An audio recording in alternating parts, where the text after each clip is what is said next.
wabona ufake iwatch akafuni into leyo Jesu.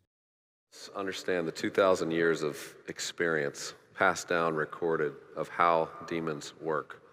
Talk to us about how demons right now, for every one of us in this room, are trying to work or get at us. Right. So I want to pass on some nuggets that are hopefully useful to you. Number one, the spiritual world's very legalistic. Demons are bound by the rules of God.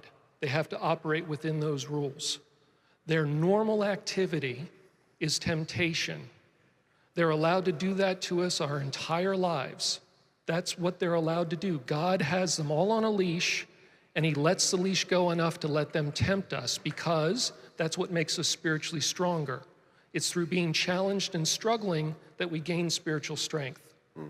If we were just laying and getting grapes fed to us and there was never a challenge, do you ever get strong? No, you're actually weakened by that. It's adversary in life that makes us stronger. So the demon serves in spite of himself when it comes to temptation. The extraordinary activity is the stuff you see in the movies: infestation, oppression, and possession. He's not allowed to do that, and it's not a he, it's a spirit, right?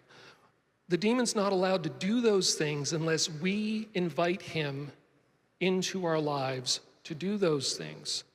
So somebody with valid authority has to tell the demon, I invite you into my life in this extraordinary way before he can do it. His hands are tied.